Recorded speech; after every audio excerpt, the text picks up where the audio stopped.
Extrait dans 3 principales localités au Gabon, la pierre de Mbigou est un produit du sous-sol gabonais transformé par des artisans réputés dans le domaine de la sculpture. C'est en plusieurs étapes que cette pierre précieuse est transformée. Il faut partir d'abord de l'extraction. Il faut extraire la pierre brute. Une fois elle est extraite, après nous passons à la première étape, c'est celle d'identifier si c'est la bonne ou non. Donc ça veut dire qu'on devrait complètement la découvrir de terre. Donc on la taille tout autour pour identifier si c'est la bonne qualité. Ça c'est la deuxième étape. La troisième étape, on donne la forme de l'œuvre qu'on veut réaliser. Et ensuite, on développe cette forme avec des outils qu'on appelle herminettes. Et après, pour arrondir les formes, on a également des râpes. Pour le reste, on a le petit couteau et ensuite le papier vert qu'on appelle plus précisément la toile émurée.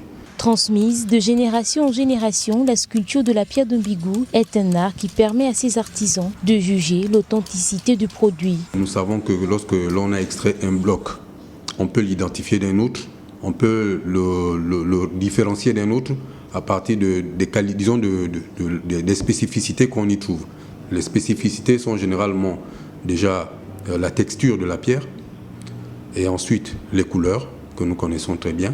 Et ça, je vous dis déjà que je suis là-dedans depuis plus de 50 ans. Donc, même à l'œil nu, je saurais reconnaître la vraie de la mauvaise. C'est ici, au village artisanal de la pierre de Mbigou, que plusieurs produits issus de cette pierre sont exposés et commercialisés au grand public. Konata Yannick, jeune Gabonais âgé d'une trentaine d'années, a appris la sculpture au sein de sa famille. Aujourd'hui, il réalise plusieurs pièces à la demande des clients. C'est mon boulot que j'ai vraiment aimé.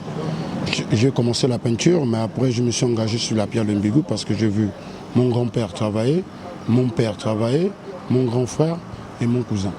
Et je me suis engagé sur la pierre, je suis resté sur la pierre. C'est un instrument de musique. C'est un client qui m'a passé une commande. Je dois réaliser ça. Là j'ai terminé. Là ils sont en train de mettre du vernis. Le dernier passage parce que j'aurai un mot à mettre après. Aujourd'hui, grâce à son indicateur géographique, la pierre de Mbigou a été reconnue par le gouvernement comme patrimoine culturel protégé afin de préserver la traçabilité de cette pierre.